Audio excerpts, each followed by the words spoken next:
there used to be a trick my dad taught me. He used to tell me to put my feet into plastic bags and then put the sock over it and then get into the cleat. I think I did it for warm-ups one time, and my feet were so sweaty. It was incredible.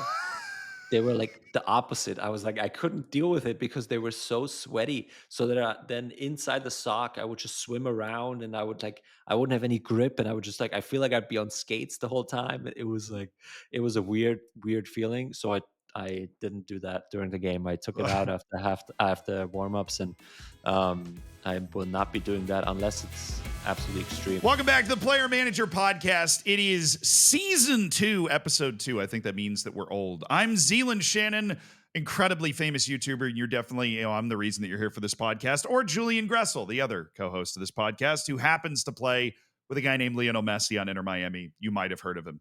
If you are watching this on YouTube, I would like to take a moment to ask you to pause this show. Not yet, but in a second, to hit the subscribe button. We're YouTubers now. I got to ask. That's how this works. That's the process. And we have a great show for you today, so you don't want to miss the future shows. And that's what the subscribe button will help you out with. We're going to answer some questions from you guys right at the beginning of the show. Then we're going to talk about the upcoming MLS season predictions and all that stuff. But of course, the fact that Julian Gressel might turn into a Julian Gressel sickle in Kansas City in the next couple of days. And then we have a quiz at the end of this show where we're going to quiz our MLS knowledge that I am, in a word, terrified for. So that's going to be fun. But first, Julian Gressel just played in my hometown, and I have to ask, could you hear my mom on the field? Because she was there. You had her in your section. I didn't hear her. There was a lot That's of people. surprising. Hey, there was a lot of people. I was surprised how many people. I mean, I guess not surprised, but um, yeah, it was a good crowd. And I saw your mom. I met them for the first time. It was a very, very nice lady, and your dad as well. And it was cool to have their support there and see how excited she was, and in general, see how excited all the people were in Tampa to see us and see our last preseason match. Yeah, they were a little disappointed. I told my dad that you might be able to get him a substitute appearance like in the 85th, Ah, 86th minute, with your kind of access, but that didn't really happen. I think they had a good time in spite of that though. good. Yeah, I'm glad they seemed excited when I saw them after. So it was strange after the game because usually people like hang around a little bit to see if like some guys come and sign stuff. So they were sitting with my brother-in-law and family as well. So I knew where they were sitting. So I saw them before the game and at halftime and everything. And after the game, I had played 15 minutes and I had to do some runs for like some fitness runs after. So I was like, oh, like just wait. I'm sorry, I have to do these runs and then I'll come over, I promise. And then when I got over there, it was like chaos because everybody, all the kids, like they were waiting to get stuff signed. They just come over and they're like, hey, sign this, sign this, sign this. So I really only got like a 1 minute word in with your mom and just say hi and nice to meet you, and that was it. But I could certainly see how excited she was and how it seemed like they had a good time. No, she sent me a video of something from about every 5 minutes in the match. She was just taking videos, everything, and just sending them over. But the last one that she sent was a video of you signing a bunch of stuff for a bunch of kids, and went, "Oh, he's the nicest ever. He's signing everything for everybody, and he's being hounded and all this." But there's one other unique part of Raymond James Stadium. Obviously, it's where the Tampa Bay Buccaneers play in the NFL. If you're not of the American persuasion, what is it like to play in a stadium with a pirate ship in it?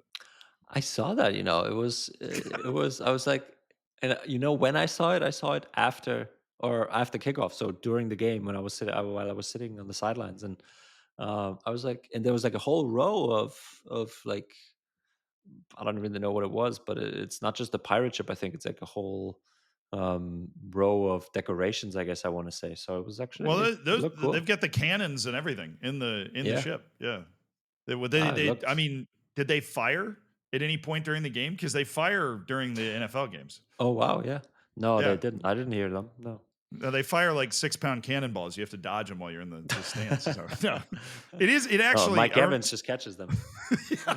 Yeah, there you go. Now Tom Brady talked about how the first time he scored a touchdown in Raymond James Stadium, the cannons fired and it scared him real bad because he didn't Yeah. know that was about to happen. So no, I just wondered if they were like timing your sprints like the beeper test or something with the cannons after the game. No. Mm-mm. I wish that would have been cool. But no more pirate ships waiting for you in Kansas City. Of course, just, the White Walkers, I think, from the Game of Thrones. We have questions from you guys that came in on Instagram, in YouTube comments, wherever. We normally do those at the end of an episode, but we are switching things up today. We are going to answer some of your questions right now, and there's some very good ones here. The first one comes from Michelle T21 on YouTube. I have it right here. Happy you guys are back. Thanks. So are we. I Yep. was also really excited to see the captain armband on Gressel. What a great moment during that game. How does it feel to have the captain? It's a good question. How does it feel to have the captain's armband? Is it pretty understood within the team who will get it? Is there a hierarchy, or is it is it a surprise? Any personal stories of being a captain throughout your career? So there's about 6 questions in there. Pick which one you want. um, well, I'll go down the list. How does it feel to be to have the captain's armband? I mean, I would be lying if I said I don't care. It hasn't been too often that I've worn it as a professional player, and now to get it here in Miami, I think for the first time in preseason now, certainly feels good. It makes you um, feel important, which I was an important part of the team, obviously, ever since I kind of got here. But this sort of thing kind of validates it a little bit and shows it, right? And only one person gets to wear it, and um, obviously that's Leo for us. He is our captain, and that he is by far our leader, and clearly the guy in that sense. But after that, I think there's a bunch of guys. Talk about Busquets, who's usually the vice captain and takes it off of Leo. But and then last year was Drake Callender, who also wasn't playing now. So and then there's not too many guys left. If the other if Luis Suarez, for example, isn't on the field either, or Jordi Alba, and it's really us 5 or 6 guys that um, I think are kind of, yes, the oldest probably on the team as well, but also the guys that kind of lead the way, obviously in a little bit different ways, which is a good way and or a good thing. And um, it's cool. So it's certainly known. The hierarchy is known, I think, and there to get the armband. I think I talked about that a little bit last week, where about moments, right, that you recognize, and to get it now off of Leo, and again in the game, and taking it from him as he exits the pitch, and he puts the armband on you, and to just see that picture like a day later or something is really cool, and it is special to get the armband, especially from him, and it makes it a special thing for sure. But yeah, hopefully, um, I'll be captain one day fully. But obviously now that is not the case, because Leo's obviously there, and there's no doubt about that. That he's the Yeah. captain, and he will wear it until he absolutely retires, because he's our leader through and through, and it's yeah, we'll just see. But doesn't mean that you can't lead if you don't have the armband. So And I'll follow up on that question. So there's zero surprise when he hands you the armband. You know it's going to happen, yeah. but before the game that's okay. Well, it depends, right? If Busquets were to stay in the game, or he was still in the game, he would have given it to him and not to me. So like there's a hierarchy to that, right? And in that case, it just played out just like in the past games before, where I think it was me and a bunch of young guys, that come into the game and that are on the field, and then yeah, in that sense, it's pretty clear of who gets it or not. Okay. I just wondered if it was one of those here's a treat, you get the captain's No. armband, surprise, happy birthday sort of. No, Okay. you got to earn it. You got to earn it. That's Well, how I see it yeah, too. obviously. So the Like, cool moment is almost when you realize that the hierarchy has you on it, that you're yeah. in line for it. Yeah, no, Okay. for sure. Yeah, but that is established by how you are, and what you've done, and how you treat others, and all that type of stuff. So it's not just just because you've been here for so long doesn't mean you necessarily get it. It's a sign of actual being, um, yeah, a leader of the team. Do you give it to whoever? Do you give it to whoever on Football Manager, or No, is it? no, no. Well, There's leadership actually, qualities and attributes, right, on Football Manager? yeah, there's a leadership attribute. But I mean, when you're playing a video game like that, there's a hierarchy that it's in the game. Probably Okay. very similar to the way you described it. There's up to 3 team leaders, and then there's highly influential players, which is like based off Yeah. of the understanding of Inter Miami and everything that we know. You're probably in the highly influential player category where you have like Busquets and Messi are in the team leader category just by the ranking. Yep.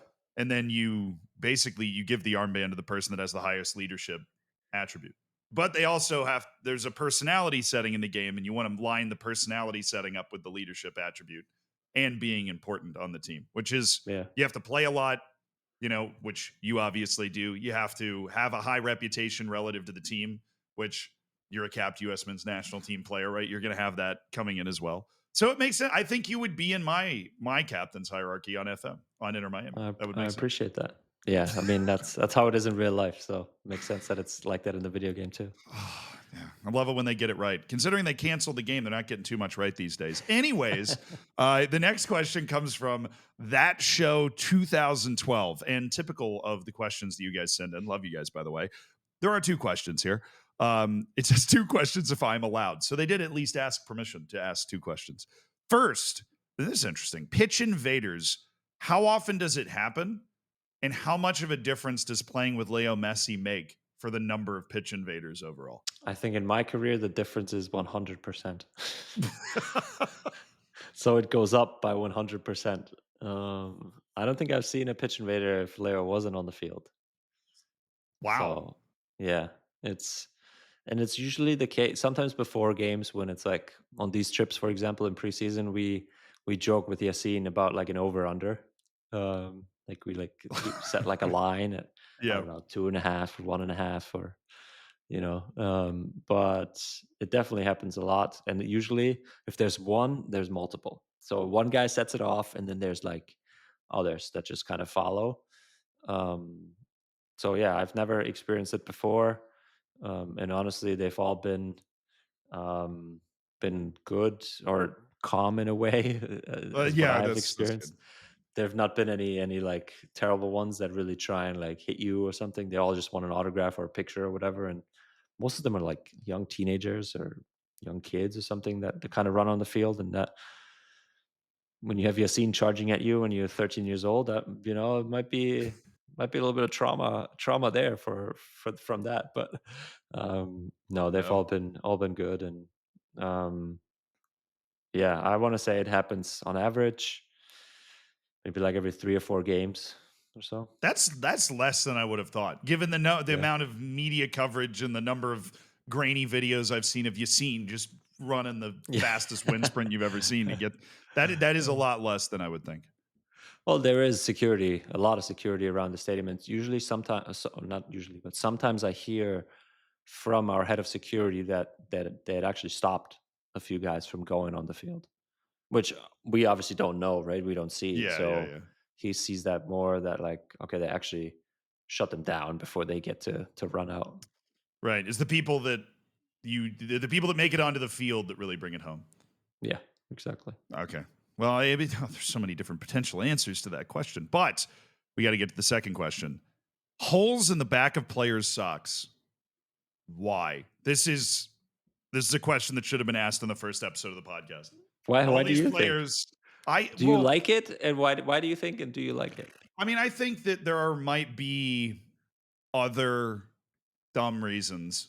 Not dumb reasons, but other minorly scientific reasons. But I think that players do it for the same reason that they do a lot of other things. They think it looks cool. I think Hmm. that's why they really do it. I think you can come up with little reasons why, but at a certain point, Luis Suarez is wearing the hand wrap because Yeah. it's Luis Suarez, right? It's got the style, right? And certain people just like the look of the holes in the back of the socks, even if it does relieve pressure on your calves. But I mean, speaking as somebody with massive calves, right? Just genetically massive calves.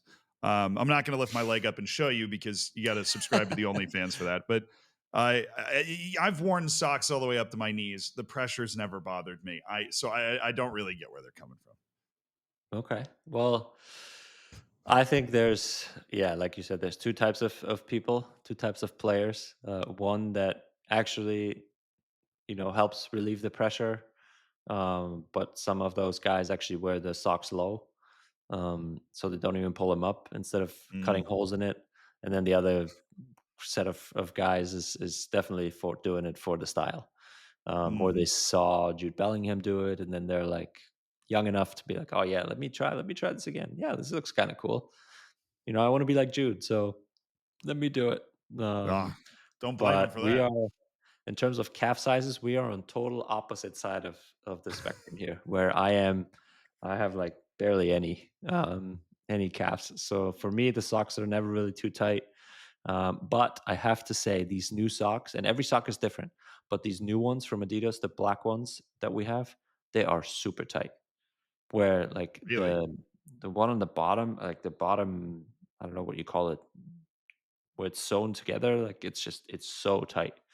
And even for me, where I'm like, oh wow, these things are tight. I gotta like stretch them out a little bit. I see guys like putting water bottles, 2 to 3 water bottles in the socks before games just to like stretch them out a little bit or anything like that. So I do get the point that um, some guys say that they're too tight and they kind of, make the feet tight or the calves tight, and um, but I think for me this is a bigger picture, bigger issue. Do you think shin guards are supposed to be mandatory? No. I don't think, I mean, look at the size of some of the shin guards that some of these professional players wear now. Yeah, I mean, I really, mean mine there's are no this big. way. Yeah, exactly. I feel like when I was a little kid, I had I mean, it felt like I was wearing a tank, right? It was the shin guard that was attached to the ankle brace thing, had the strap that goes under the heel, and you'd pull it on, and you felt, Yep. it was all clunky and everything. But they have shrunk so much and changed so much from that era. Eh, It's probably smart to still wear something like that because it keeps your ankle safer and it keeps the bottom part of your Yeah. shin safer, but it's uncomfortable and it doesn't let you play the same way. And so people just don't do it anymore. I think that if the weirdest thing about a bunch of people rolling out there without shin guards wouldn't be the effect that it has in the gameplay, everybody would just think that it looked weird to have all these players running around with low cut socks or whatever. Yeah, I mean, for me, I think it should be optional. Just like it is optional of what size you wear. If you put in a little cardboard that is this big, or if you wear, like you said, the big thing that covers your whole shin, like it's your personal choice, in my opinion, and that's why I don't think they should be mandatory to wear, where the referee checks them and everything. And honestly, in the preseason games where I had worn my socks low, I didn't even put shin guards in those games. So I played without the shin guards. I just left them on the bench. I was like, yes, exactly. That was the reaction The you needed from me. rules. Yeah. I know. So yeah, I think it's something that should be totally optional. Um, I guess, and yeah, whatever. I guess we got I, sidetracked a little bit from that no, from that well, hey, question, but this is interesting because I never thought about the fact that it could cause such an inconvenience. But I had another follow up to kind of tie back into that show's question in the first place, which was, it sounds like you don't really have a choice in what socks you get to wear during the game. Do you have no. options, or it's just these are the socks that are part of the uniform and you have to wear them? Well, so the sock itself that it goes into the shoe, you can choose. But it's like Adidas makes these socks that are basically just cut off where the foot part is. So you have the foot it goes like from the ankle to the knee. It's basically part of the uniform to have that. So the actual sock part is not part of the Adidas sock, I want to say. Does that make sense? It does. I just am mind blown that I never knew that until just now. Has that Yeah. been the case your It used entire to be. career? No, it Okay. used to be where they had the full sock. But I want to say like 4 or 5 years ago they changed that because guys would always cut them and wear their own socks. Like I wear real grip socks for in the shoe to have just a better grip and I don't slide around too much in there. Um, and so I guess they just decided to, yeah, not do the sock part anymore, but just go basically from the ankle to the knee, and So that's yep.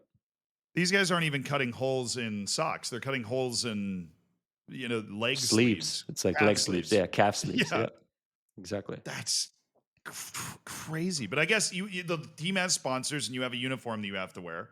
So you Yeah, have to put those on as part of the uniform. Wow, Yep. I really understand your frustration with like having to wear shin guards now. It's just a freaking sleeve you have to put on that has Yeah. nothing to do with your foot, which is the point of a sock. At least I thought so, but in the modern world, it's getting so confusing. Well, the thing is also you like so you never train with shin guards, never. Unless there's like a scrimmage game against some other team, but then it's a game, right? It's not a training session. So you only train with real like regular training socks, not the game sleeves, calf sleeves that we just established either. So it's really, Calf sleeves. just for the game. That wow. I'm amazed that something so simple that professional players at a very like high level do all the time. I just did not know about until just now. And I'm going to start campaigning to get shin guards removed. Next question that will hopefully not be quite as paradigm shifting for me. From A Colmenares one on Instagram, not counting his Inter Miami teammates, who are some of the Oof. best players Julian has shared a locker room with? So this is open ended. You can name as many or as few as you want, but players that just had that special sauce that you played with before you obviously got into the sauciest locker room of them all. Yeah. um, I mean, there's guys that stick out, but it's usually the kind of the general vibe of the locker room that really like makes it, I think, for me. And I have to say that in Vancouver it was probably one of the best locker rooms that I'd been in. It's just a bunch of good guys and cool guys that were kind of on the same wavelength and kind of chill and had um yeah, similar interests and just kind of like had the same type of like jokes and fun and that type of stuff. But if I had to pick some specific teammates, I mean, it goes back to the people I think that I would connect with the most and I would spend the most time with and I would try to learn also the most from. And that's probably from my early days in Atlanta. Obviously, that sticks out just because you're so new and a rookie, and you try and really make connections quick, and you try and pick out stuff and um, I want to say, oh, I have to name names here. I feel like I'm going to leave out so many guys, and Well, and I'll kind say of I'll say a disclaimer on behalf of Julian here that if somebody is not mentioned, that doesn't mean that they don't fall into this category. It just means that it's Sunday night after a long week, and names always get jumbled up, and you always forget somebody making a list like this. But who pops to mind? I want to say Michael Parkhurst. He probably pops to mind first and foremost, just because we're still friends to this day. Um, but then also guys like in Vancouver, where I was sitting next to Brian White. Um, you kind of the guys that you sit next to each other, or the guys that you share rooms with. Those are always the ones that, like Alessandro Scherpf and I in Vancouver as well. Um, those types of people, they kind of just stick out just because you have a little bit more to do with them when you kind of are that close to each other all the time. And those are the guys I think I wanna kind of mention now, I guess. But like I said, there's been a lot of guys that bring a lot to locker rooms, like Fafa Pico, for example, right now in Miami, a guy that we didn't have last year. Someone like that, an English speaker that can, has kind of seen it all and done it all, can speak so many languages in general, but he's just a good guy, good vibes guy to just have around and crack a joke at the right time, kind of get the sense for the group a little bit and be able to connect, with all sides of the locker room. And um, perfect guy to kind of mention here. And obviously it's only been a month, but we'll see how it continues to go with him.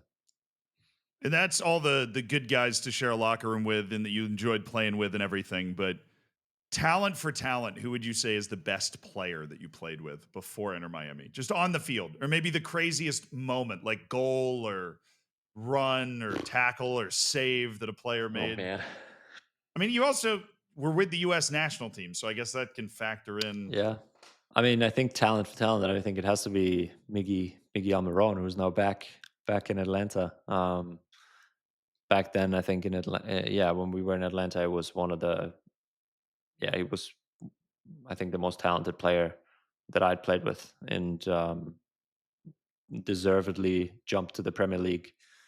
Had a great career there, and now I'm excited to have him back in MLS, and hopefully he can um, have a good time in Atlanta again and kind of revive that franchise a little bit. So it's good to see him back, but he was probably the one talent for talent that was um, yeah, the teammate I would pick there. Well, he did make nearly 200 appearances in the Premier League, so I guess that makes sense. And then we had a bunch of questions come in about one topic. So we've decided to make it basically an entire segment because you were about to have to go play in Kansas City. And a bunch of people have clocked that. And they were all asking essentially, how do you play in such oppressive cold? I'm going to get some numbers just for people that don't really know what's going on. It's CONCACAF Champions Cup at Sporting Kansas City on Tuesday. The forecast, you with me? 6 degrees Fahrenheit. Now, if you are a Celsius minded person, that is minus 14 Celsius with potentially 20-mile-an-hour winds, which will chill things up a little bit to -9 Fahrenheit, -22 Celsius. Yeah, exciting. That's going to be Let's great. do this. So, how?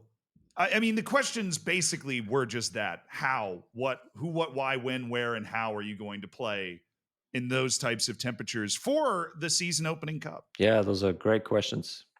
Yeah.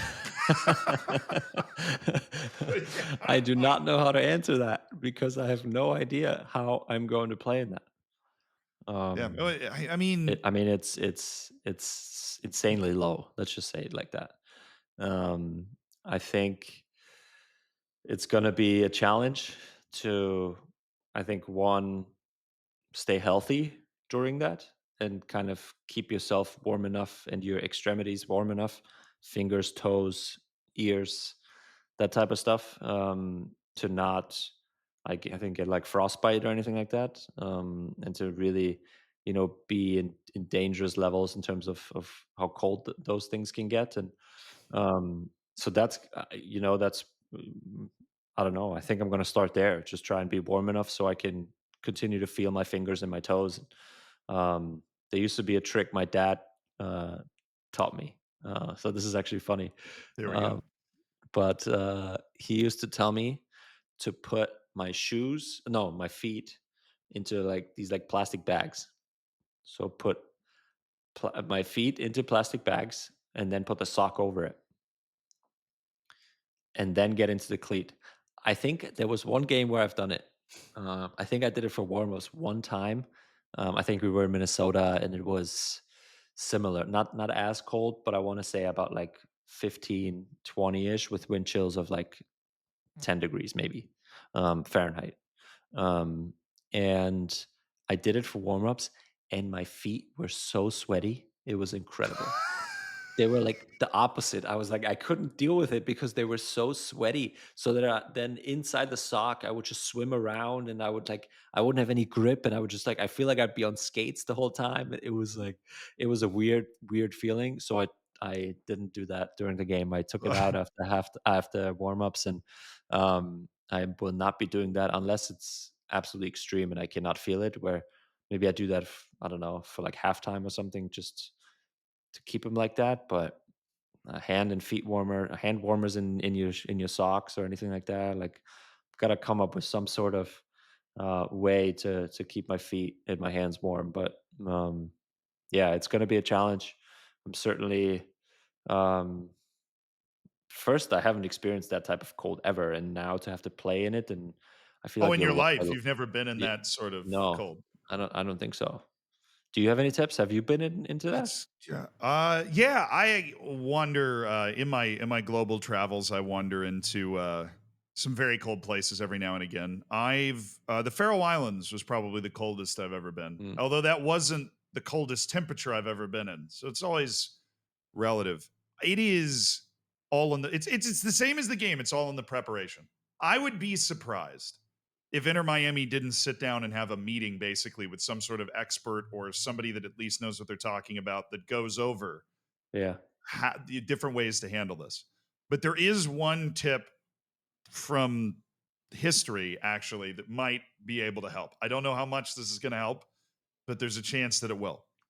Uh, in ancient battle, sorry, for those that don't know, I'm a history major from college, so this is about to sound like it's coming out of left field, but this might act. This is how they dealt with it before hand warmers or whatever were invented. Okay, so in ancient battles, if it was cold, which it often was because most of these recorded ancient battles were in Europe and it's winter sometimes, they would all stand next to a fire and cover themselves in olive oil. So you're warm Olive oil. and then cover yourself in oil. So I'm sure there's a bunch of different types of oil that exist now. But what that does, when you think about what oil does, is it just seals in Yeah. the heat. So if you're warm when you put it on, they would go fight in the snow. But if they were all covered in oil, they would be okay. So I don't know. All of a sudden, the entire Inter Miami team is going to walk out dripping wet with castor oil or something. I don't know, but I mean, I you'll see me out there on Tuesday with like low socks and just the t-shirt, but just covered in oil. just covered in oil. Yeah. They're like, wow, this Julian Gressel's one tough. I know. He's really taking it. Yeah, he's warming up shirtless, just covered in oil. Oh You're man. gonna look like a Dama Traore out there. I can't wait. It's gonna be fantastic. No, they and that Yeah. apparently that worked for them, but it is just preparation. Because I've been on a blizzard on a glacier in Iceland before in the middle of winter, and I was warm.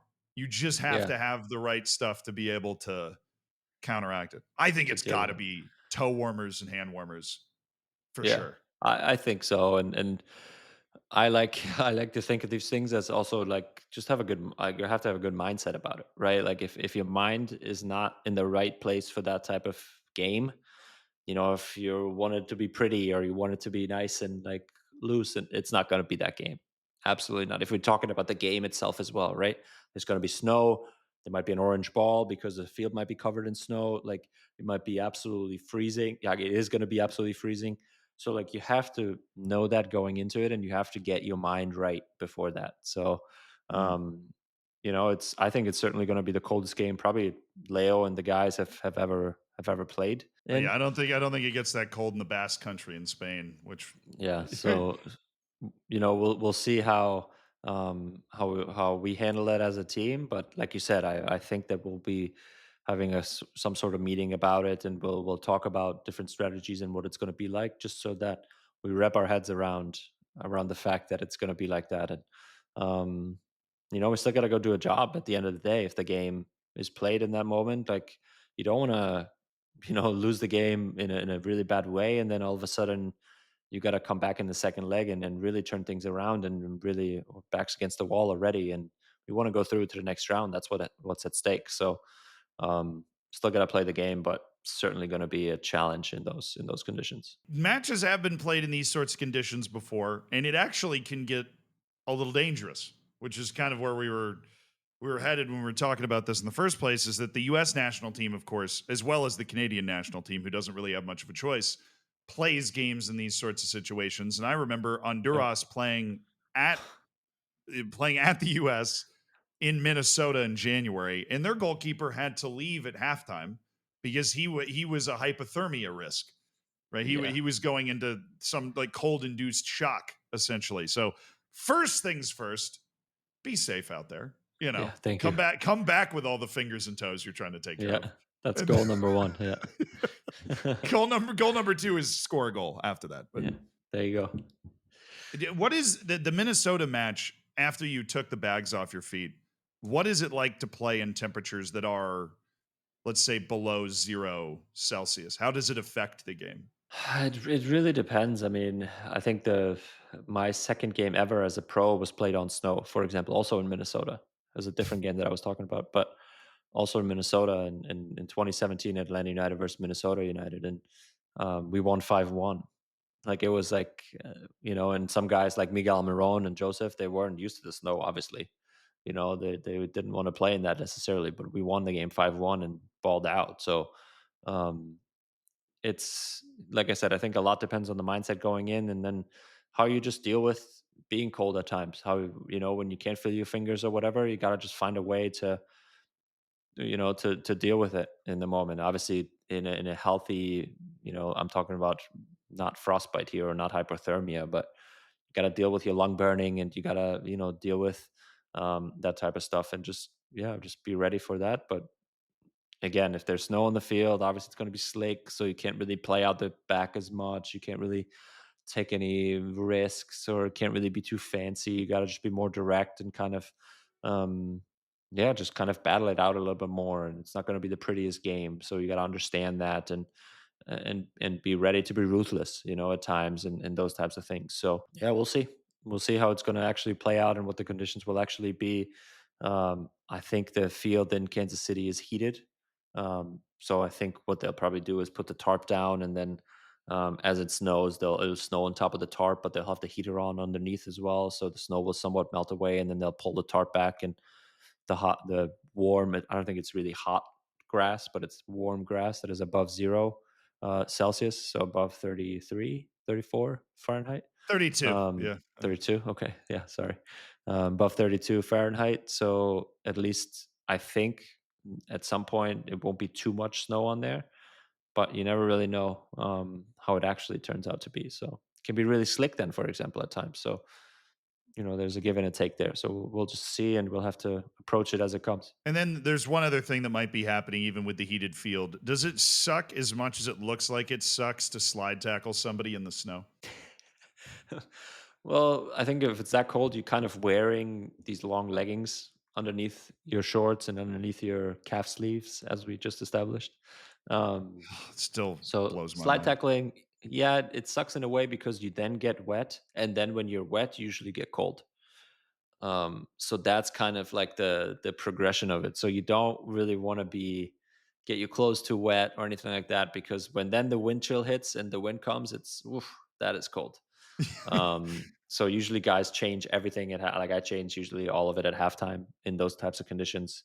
And you just get yourself dry, and then usually that means you get a little bit warmer again. But the slide tackle itself is okay, but the after is not great. Yeah.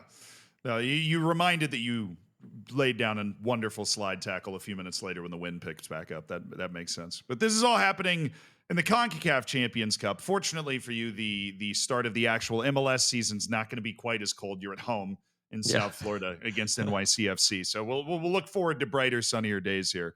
And you're coming off of what is obviously a record-setting season that we spent all of last year chronicling, for lack of a better term, and talking Yep. about, but it ended with the shock exit against Atlanta United. So, what is, to ask you the most journalistic question I think I've ever asked you on this podcast, what is the team's mindset going into this season, given everything that happened last year? I mean, the teams and the club's mindset is to win everything, and it starts with Champions Cup. It's a cliche answer to a cliche question. Yeah, Um, you're welcome, but America. yeah, exactly. Um, no, but I mean, it starts with Tuesday for now, and then it continues with the home opener or the league opener that we get, right, against New York City FC. And, um, I think it would be. I think we last year we had a record-setting season, right? Let me say it this way: last year we had a record-setting season, and I think that's what we want to do again this year: break our own record and then go for that. I think we obviously dealt with a lot of guys in and out of the lineup, so we dealt with a lot of lineup changes, a lot of different challenges in a way. And this year will be similar because we're playing in 4 different competitions, and there's a lot of games that are coming for us. But at the same time, we won't have a break for Copa America or anything like that, where guys are missing actually from the team. So yeah, the mindset of the club and the team is to win it all again. And I don't want to talk about MLS Cup playoffs too early, or anything like that. But ultimately, that's where we fell short last year, and that's where we want to be at. Be better in this year, and ultimately win MLS Cup. That's the ultimate goal, I think, at the end of the season. But if you can't get into the playoffs and you also can't win MLS Cup, and first you got to get in. So let's worry about the regular season first, and that's each weekend getting 3 points, and then we'll go from there. There you go. And That's yeah. the cliche. This is a good press But it's conference. also the truth, and that's why it's like I don't even know what else to tell you. Well, I feel like I'm amazed how many times in the soccer world, as somebody that grew up in the American sports world and had to find soccer later on in life, it was always even if your team sucked, which I was a Tampa Bay Buccaneers fan in the NFL, for example, and they usually sucked. They'd go into the season saying, "Yeah, well, I mean, what's the goal? We want to win the Super Bowl. That's what we're Yeah. trying to do. That's what we're trying to build towards." And what always kind of weirded me out in the world of soccer is if you go to a team maybe that's fighting against relegation in a European league or South American league or whatever, they go, "What's the goal this season?" Lose less than those guys, right? They're not trying to win the league. They're not Yeah. trying to. I mean, they would love to, and they're going to try really hard in those games. It's just that they don't go out and say, "Oh, we're gonna." Leicester City didn't start the season in 2016 going, "We're gonna win the Prem. That's why we're in Yeah. training camp this season." And it is, in a way, a refreshing answer in the world of soccer to hear somebody, "No, we're going to try and win every game we're playing, Yeah. I mean, even if it's negative but five." I feel like when you go to like the NFL, and then I watch a lot of these like the hard knocks and the like inside stuff, and when you hear a lot of the coaches and inside the locker rooms, it's all about being 1-0 this week. And that's essentially what we're trying True. to do, right? Being 1-0 this week, having 3 points, and then, going moving on to the next one. So, I think the inside talk is always a little bit different than what's portrayed to the outside, but I'm giving you all the inside stuff here, so that's why Yeah. we're talking like that. Ha. Yeah, no, that's the conversation. You mentioned the players were going to be around the whole season. Obviously, Messi's coming off winning the MVP award and everything, but I just have to bring this up because backheeled.com wrote, and I kind of want to just get your prediction on this, that they wrote a bunch of predictions for the season. It wasn't just an article about this one thing, but they said that Leo Messi is going to score 30 goals this year. If Mhm. he's fit and he's not away at Copa America, how doable is that in an MLS season? I mean, for him, of course it's doable. It's Leo, it's the GOAT, um, yeah, I think for sure that he can score 30 goals and if not more. Maybe Luis will steal some from him, or they'll just add it on top. They'll both be 20 plus or 25 plus. But yeah, he has a full season. I'm assuming that maybe he'll rest some of the games if the season's going well, and we have Club World Cup and Leagues Cup and CONCACAF and all those types of things. So um, maybe he won't play, but knowing him, I think he wants to play in all of them. So yeah, 30 goals is definitely achievable. And I mean, I if you give me the betting odds of 30, the lines at 30 or 29.5, I would probably take the over. Good to know. I'm planning on betting my mortgage, so I really wanted to. Okay, please don't. Yeah. So I'm not betting my mortgage, but we are continuing to preview the season and what you have coming up overall. You mentioned the Club World Cup that kicks off in June. For those that don't know, and you guys' group is going to be Palmeiras, Porto, and Al Ahly of Egypt. I had to look up the pronunciation on that one. Thank you. I was practicing in the Well, mirror. Uh, what is it like? That is a very broad spectrum of yeah. opponents. Obviously, this is a few months away. You have CONCACAF, and I think that's before Leagues Cup, right? But you have CONCACAF and MLS that you're going to be getting through before that. What is it like to know that you're going to be playing against teams from such different footballing cultures? You're playing the champions of Africa, the champions of South America, and one of the biggest, oldest clubs in Europe. It's just a cool thing to look forward to.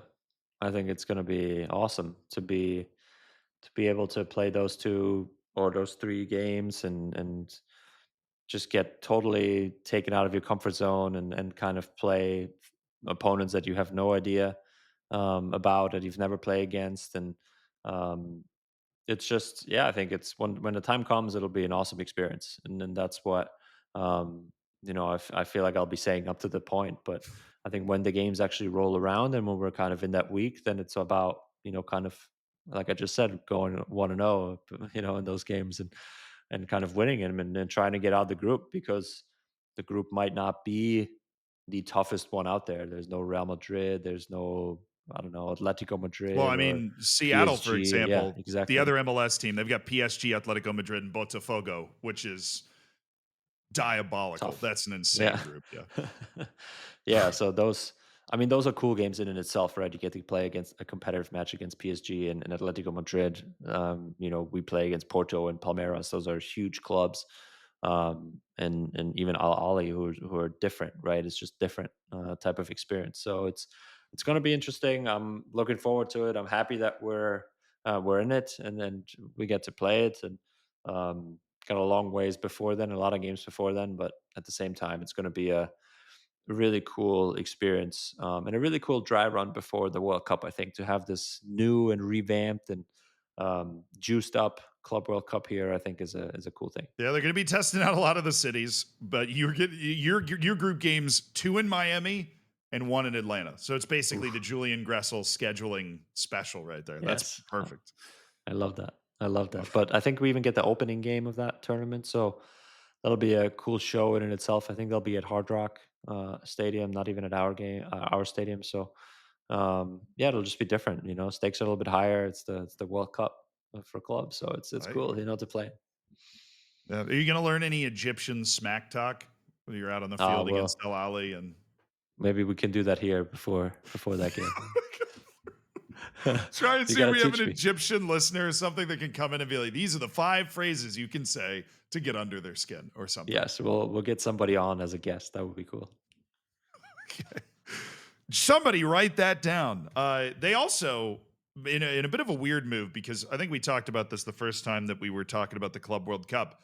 They've been fiddling with the ticket prices that have to do with it. Obviously, I think I it's saw very that. Yeah. exciting. Yeah, it's very exciting for us and particularly you to have that kind of to look forward to, and it's going to be a really cool experience. But the fan interest, I mean, honestly, they just put the ticket prices way too high at the first time that they dropped them, but they've lowered them a ton, right? But it seems they're a little worried about the fan interest for the tournament. What do you make of that? Because obviously it's a completely new thing.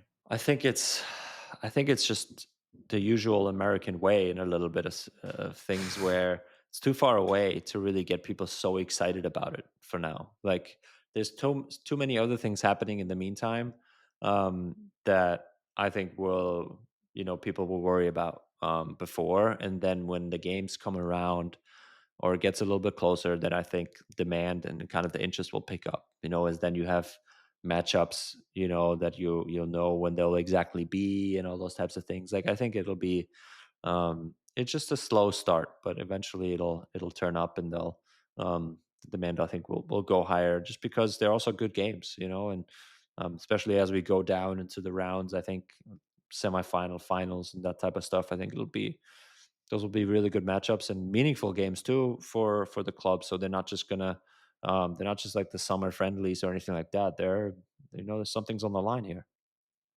Yeah, I think that it is a great example of something that a week before it starts, everybody's going to realize that it's a week away and start to get Yeah. very excited about it. It's not like a World Cup where you're going to look forward to it for a year and a half. It is an event that all of a sudden it's right around the corner, and you go, "Oh, this is Yep. interesting." And it does. That's right. It clearly means a lot even for the big European clubs because Chelsea rested some players in the Europa Conference League squad. Cole Palmer is not registered for their European squad.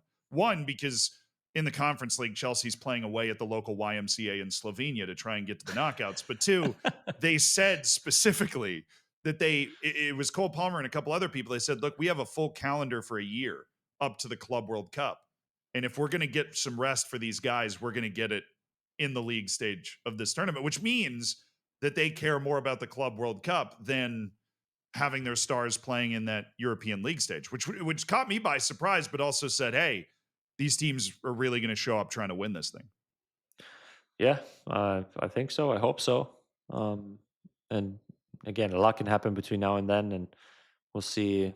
If like Chelsea, for example, not really having a great season in the Prem, so they might need to finish the year really strong like that, and have a good way in the summer um, to have a good tournament like that, for example. So, as the seasons play out, and we'll kind of see how that then turns into leading into the tournament and what those you know games will actually like if a team like I don't know who, but let's say Liverpool, they win the Prem, they go deep in the Champions League and all the other competitions, and then all of a sudden you have that World Cup at the end. I don't know if they're in it or not, but um, like if that's the case, then maybe they'll approach it differently than a team that like Chelsea, for example, who is not in those competitions and not fighting every week to win trophies up to that point. No, I think that it is an experiment since it's the first one of people trying to figure out how to manage their teams to get to the. I mean, are you really going to rest somebody in a Champions League semifinal because they're 60% fit and you're worried that they're going to get hurt? I'm not talking about resting a Virgil No, van yeah, Dijk here, but thinking about at least thinking about your squad rotation because you have the Club World Cup coming up. yeah, But we'll get there when we get there, and Inter Miami's going to win it, and that's just how it's going to work. And tough luck for all those European teams. But we previewed all of the different parts of the season coming up, and to celebrate the fact that MLS season is around the corner, we are now to the quiz. Some MLS history, some MLS fun facts. I'm just hoping that we don't embarrass ourselves here, Julian. So put your seatbelt on because it's time, and we do not know the answers in advance. We have our producer here with us. Okay, he's going to type the messages that are the answers into the chat. We have not looked them up beforehand. Gentleman's agreement. Oh, I might have looked them all up just in case. So that's how this is working. And question number 1 is Major League Soccer was technically founded in 1993 as part of the U.S.'s 1994 World Cup bid. The first season took place in 1996, the year I was born. It was fate, and featured 10 teams. Can you name all 10? I think the way we do this is we alternate back and forth, and he just tells us if we're right or not. He's giving us a thumbs up. Okay. okay. Would you like to go first? Age before beauty, right? Sure. Okay. You start then. Hard to argue I'm with gonna that. go. Okay. I'm gonna start. I'm gonna go DC United.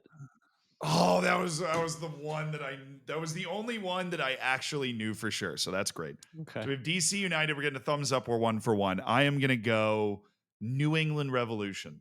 I'm 99% sure. Okay, we're 2 for 2. Let's go. I'm gonna go the team we're playing on Tuesday, Kansas City. I think they were the Wizards. Oh, then? good poll. Yeah. Good poll. Oh, all right. So that's 3 for 3. I'm going to step out because I think it'd be really embarrassing if I didn't get this, but I think this is one of the founding teams, the Tampa Bay Mutiny. Yes! Wow, look at that. They folded too. I remember that when I was a kid. Yeah. But they were one of the founding 10. All right, we're 4 for 4. I think 5 is. I thought you were gonna say the New Jersey, New York Metro Stars back then. Yeah. All the old school guys, yeah. Wow. I mean, to be honest, we're doing a lot better than I thought we would up to this so point. That's 5, right? Good. Yeah, it's 5. We got the thumbs up there. All right, number 6. I am pretty sure about this one, so we're just going to let it rip. Chicago Fire. No. Oh, I'm dude. sorry. Come on. I'm sorry. They're an old team. They are an old team. I just don't. They're not that old. Oh, I think all right. I'm gonna 5 FC left. Dallas. Yeah, FC Dallas. 6. Oh no. Okay. Come on, Z. I think we gotta go out west. What do you think out west? No, I know. Coast. Well, LA Galaxy. LA Galaxy. It's got to be. There you gotta go. be 1. So we're at 7. Thank you. I'm And the I think only there shortfall was right one now. more. I think there was one more. Was out there? on the west. I want to. Oh, but which? Oh, there's 2 more. We're getting a hint. There's 2 more. I don't know if that's legal, but I we don't. invented the Do you rules think of the game. Chivas was there already? Chivas USA. I'm not locking it in, but I don't think so. Maybe. No, I would. No, I think San Jose. Chivas San came Jose. up after. San Oh, Jose. yes. Okay. Yeah, San Jose. And then okay, so San that Jose. we've got 8. Yeah.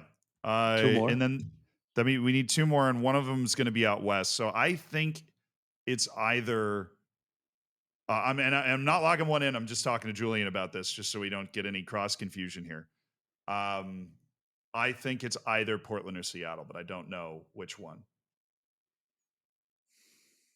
What do you think? I don't think either of them. They feel old to me. Well, I would have said Portland, but okay. If it's a team that doesn't exist anymore, then maybe not. But I think there might have been a team in Miami. That folded around the same time Tampa did, and they just left Florida. What other part of the country can I randomly bounce to? We're missing 2. We have 8 out of 10. Houston. Good shout. I think it was a good shout. Okay. I think you guys failed that one, unfortunately. No. So check the Let Julian keep chat. going. Let Julian keep going until he. All right, Julian. Yeah, Oh, I'll give you one more guess. There is one you No, should know for sure. who do we have? Let's recap. Who do we have? We have okay. We have DC. We have yeah. New England. We have the Tampa Bay Mutiny. We have the New York, New Jersey Metro Stars. We've got the Galaxy, Earthquakes, FC Dallas, a Oh, team I don't remember. it has to be the team that I played for, Columbus. There we go. Yeah. Oh, and we have the Wizards. So Oh, that's 9. You have one. You can keep going. I've struck out. I already no, missed it. I just saw this after I gave my answer. I just saw the one in the chat. So I think we failed. I see it now. It's Colorado Rapids for the one that we Yeah. did. Hey, but 8 out of 10. I mean, come on. I That's was good. 3 Well, years old back then. 9 out of 10. 9 out of 10. 9 out of 10. Because you got Columbus. I mean, I missed 2. You were perfect until we just ran out of steam. It's all right. I think we did pretty well. Very well done. Very well done. I we- think y'all should move on to the next one. Thank you. No, we did better than I thought, and we got the ones that don't exist anymore, which is that we Yeah. pulled the hardest ones. In 2015, question number 2. Dun, dun, dun. The most valuable player award was renamed the Landon Donovan MVP Award in honor of one of the American GOATs. We all know that the Argentinian GOAT, Leo Messi, won the award last year. The question here is, of all the players who have won the MVP, how many different countries are represented? All right. David Beckham definitely won it. So that's in England. I mean, there's so many. How many seasons were there total? 20, Well, it started in 96. 30th. This is the 30th season. 30th season. So how many times do you think an American won it? we've had, Landon Donovan, probably a few times. Probably Dempsey. So we've had Hot start. 29 Apparently seasons Beckham. played. Apparently Beckham didn't even win it. So that's a hot Nice. start for me right there. Okay. Dropping in. That seemed like an obvious. Zlatan won it. 29 So that's seasons. I'm gonna go 15 different countries. Ooh. It's a lot, probably. Okay. No, I'm gonna go a nice round 10. I feel like that there are overlaps. I feel like there might have been another Argentinian. There have been 5 Argentine. It's 14. 14. He's cheating. Let's go. How is he that close to that? All right, we have the actual numbers. We just got the answer. Colombia has won. They won the inaugural one in 1996. The U.S. has 8. Then there's a winner from Bolivia, Honduras, Guatemala, Argentina's got 5. Brazil, Canada, Ireland, Italy, Spain, Venezuela, Mexico, Germany. There are a lot of one-time nationalities. Yeah. That's pretty crazy. And I was This is the most 2. diverse league in the world, man. That's why.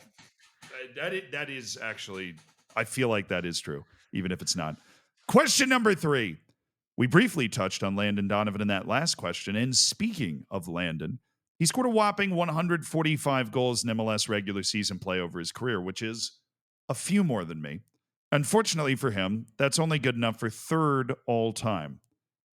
Who are the 2 goal scorers ahead of him, and how many goals have they scored? Do we want to write? You gotta this know down? number 1. You gotta know number 1. I think I do. If I don't, then I'm embarrassed. But I think I know it. I'm gonna let's type them into the chat, and then we'll send it at the same time. Yeah. Yes. Yeah. Yes. I just accidentally sent it.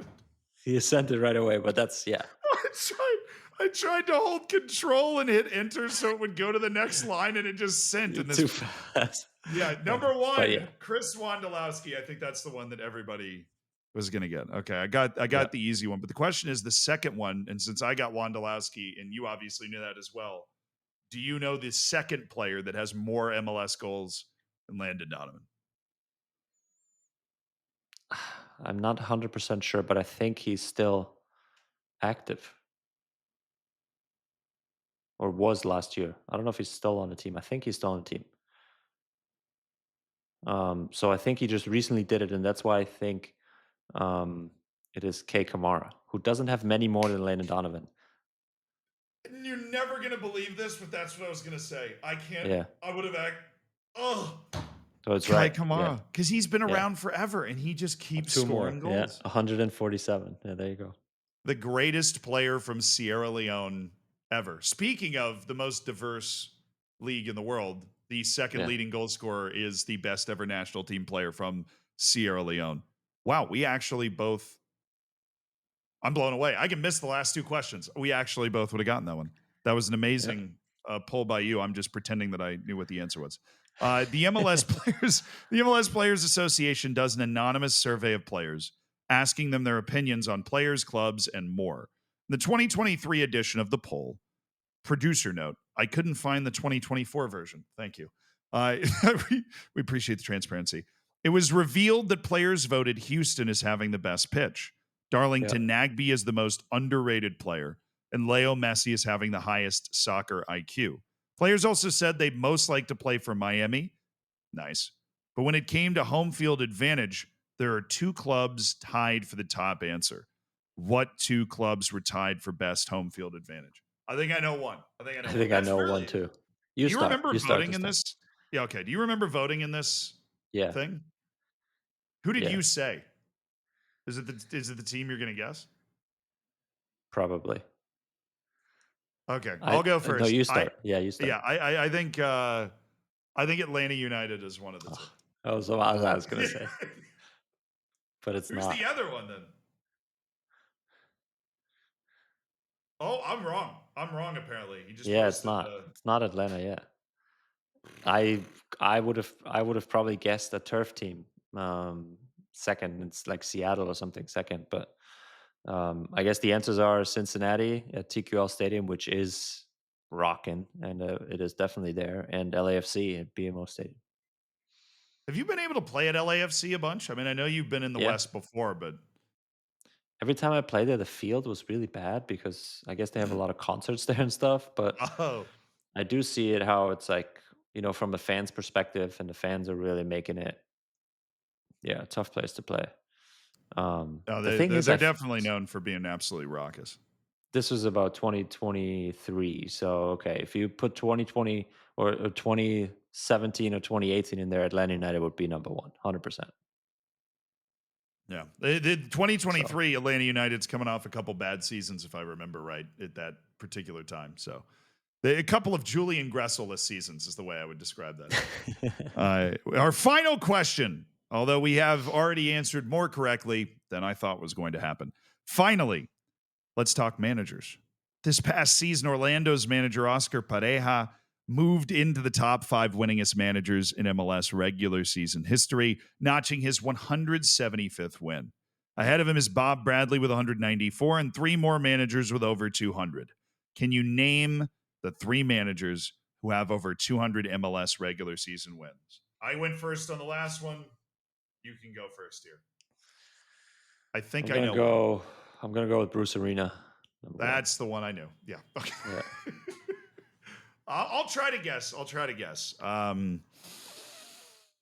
The problem is I don't know if I'm fully fluent in the names of the managers, but I do know there was a manager that was out west that I always liked, and I think his last name was maybe Caleb Porter. But he's not on the list now. I didn't know if he'd won enough games, but okay. He's the coach in New England right now. But he was very successful. He won, I think, 2 MLS Cups and also won, I think, college national championship. So very successful coach. Yeah, I just knew him I knew him being a coach I really liked. But do you have a second? I think I do, just because and I don't know. I'm just gonna say it. I think it's Siggy Schmidt. Oh, he's on there. Yes, producer, thumbs up, love it. But the coach of the year, it's a Siggy Schmidt trophy, and I wasn't sure if it was named because of how many times he's won, but he died, I think, a few years back, pretty shockingly, and not so. Due to some health complications. So that's why I wasn't sure if he was about because he was won so much, or both, obviously, or just because he had passed away, unfortunately. But Siggy Schmidt, number 3, we got to come up with it. Come on. Can we get a hint? Can we get a still active or no active?